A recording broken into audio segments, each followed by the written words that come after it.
ফেব্রুয়ারির শেষে নির্বাচনের ইস্তেহার প্রকাশ করতে চলেছে রাজ্য বিজেপি। তার আগে 18ই ফেব্রুয়ারি পর্যন্ত মতামত সংগ্রহ অভিযান চলবে বলে জানিয়েছেন বিজেপি রাজ্য সভাপতি শ্রমিক ভট্টাচার্য। সেই মতো রবিবার থেকেই জেলায় জেলায় শুরু হলো বিজেপির এই সংগ্রহ অভিযান। বিজেপির নির্বাচনী ইস্তেহার, যার পোশাকি নাম সংকল্পপত্র। তা নিয়ে শনিবার শ্রমিক ভট্টাচার্য জানান, এর জন্য 43টি সাংগঠনিক জেলায় মতামত সংগ্রহ অভিযান চলবে। 10,000 চিঠি লিখে বিভিন্ন মহল থেকে মতামত সংগ্রহের চেষ্টা করা হচ্ছে। রাজ্যের গুরুত্বপূর্ণ 1000 জায়গায় মতামত সংগ্রহের জন্য ড্রপবক্স বসাচ্ছে পশ্চিমবঙ্গের বিজেপি শিবির। রবিবার বীরভূমের গণপুরে সভা করেন শুভেন্দু অধিকারী। সেখানে ড্রপবক্স হাতে মতামত সংগ্রহ করেন তিনি। দক্ষিণ 24 পরগনার গোসাবায় দিলীপ ঘোষের কর্মসূচিতেও রাখা ছিল ড্রপবক্স। গোটা রাজ্যের অন্তত 1000 মণ্ডলে এই বাক্স আজকে উদ্বোধন হয়েছে। বিভিন্ন বড় হাট গঞ্জ, বিভিন্ন দলীয় কার্যালয়, পাবলিক প্লেসে এবারে বিজেপি তার পার্টির কার্যকর্তাদের মধ্যে থেকে ইস্তাহার করবে না। বিজেপি সংকল্পপত্র কর্মসূচি করবে জনগণকে। তাদের বুথে বিএলও 2 পায় না লোক, তাদের আবার এত শখ হয় কিসের? ওদের যেসব সাজেশন বক্স হবে তাতে এই গোষ্ঠী ওর নামে, ওই গোষ্ঠী ওর নামে, যত উড়ো চিঠি ওগুলো সব ওখানে জমা পড়বে। যত আরএসএস বা পুরনোরা আছে তারা দেবে নতুনদের নামে, আর নতুনরা দেবে এদের নামে। ওদের ওখানে গোষ্ঠী কোন্দলের খেউড়ের বাক্স হবে ওদের এই বক্সগুলো। একই ছবি দেখা যায় পুরুলিয়াতেও। দুর্গাপুরের সাজেশন বক্স হাতে পথে নামেন দুর্গাপুর পশ্চিমের বিজেপি বিধায়ক লক্ষণ ঘড়ুই। আগামী ইলেকশনে জিতবে কে? বিজেপি। আগামী ইলেকশনে জিতবে কে? বিজেপি। বিধানসভা ভোটের মুখে মানুষের মন বুঝতে সাজেশন বক্স তৈরি করেছে বিজেপি। আমরা দেখতে পাচ্ছি যে দুর্গাপুর পশ্চিমের বিজেপি বিধায়ক লক্ষণ ঘড়ুই তিনি এই বক্স নিয়ে এই রাস্তা, মেন রাস্তার উপরে প্রচারে বেরিয়েছেন। আমরা চাইছি বাংলার মানুষের কাছে যেতে, যে তারা কি চাইছেন, বাংলার শিল্প, বাংলার সংস্কৃতি, বাংলার কালচার, বাংলার বেকারত্ব, যা যা মানুষ চাইছেন তারা এই বক্সের মধ্যে ঢালবেন। 10 দিন ধরে এই বক্স চলবে, প্রায় 1000 বক্স এবং থাকবে। ওই বক্স ফাঁকা থাকবে। যেই ভোটের ঢাকে কাঠি পড়েছে তাই এদের ঘুম ভেঙেছে। নিটফল শূন্য।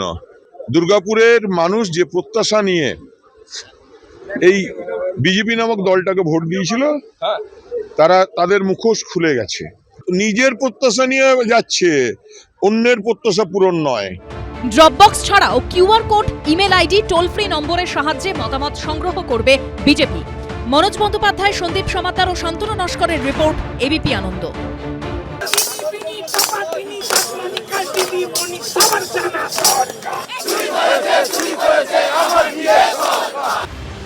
ডিএ মামলায় সুপ্রিম কোর্টে বড়সড় ধাক্কা খেয়েছে রাজ্য সরকার। বৃহস্পতিবার সুপ্রিম কোর্টের বিচারপতি সঞ্জয় করল এবং বিচারপতি প্রশান্ত কুমার মিশ্রর বেঞ্চ স্পষ্ট করে দিয়েছে, বকেয়া ডিএর 100% অর্থাৎ পুরোটাই দিতে হবে রাজ্য সরকারি কর্মচারীদের, আর অবিলম্বে মিটিয়ে দিতে হবে 2008 থেকে 2019 পর্যন্ত বকেয়া ডিএর 25%। কিন্তু বকেয়া টাকা মিলবে কবে? এবার এই প্রশ্ন তুলে ফের রাজপথে আছড়ে পড়ল ডিএ আন্দোলন। শুক্রবার নবান্নে ডেপুটেশন জমা দিয়েছিলেন, আর রবিবার ফের পথে নামল সংগ্রামী যৌথ মঞ্চ।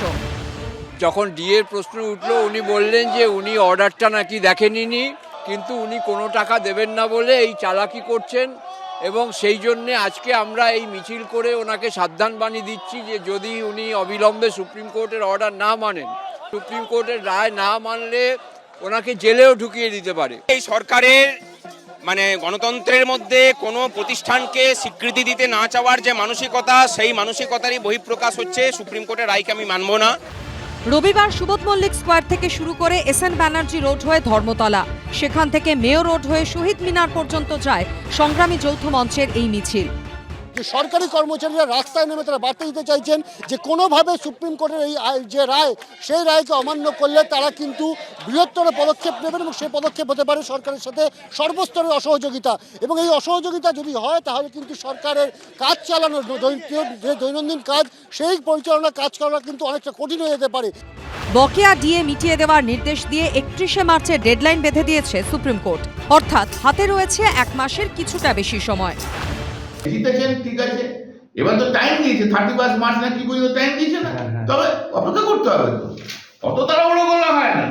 কল্যাণ ব্যানার্জিকে বলুন যে সেই নির্দিষ্ট টাইম ফ্রেমটা কতদিনের। কল্যাণ ব্যানার্জি তো খারাপ লাগবেই, এত দোর্দণ্ড প্রতাপ আইনজীবী, একটা নামগোত্রহীন একটা মঞ্চ তাদের কাছে হেরে গেল। আইনের ভাষায় ইমিডিয়েট কথার অর্থটা কি? সর্বোচ্চ আদালতের নির্দেশের পর এখন সরকার কি পদক্ষেপ করে সেটাই দেখার। অনির্বাণ বিশ্বাস ও সৌরভ বন্দ্যোপাধ্যায়ের রিপোর্ট, এবিপি আনন্দ। এবিপি আনন্দ, এগিয়ে থাকে, এগিয়ে রাখে।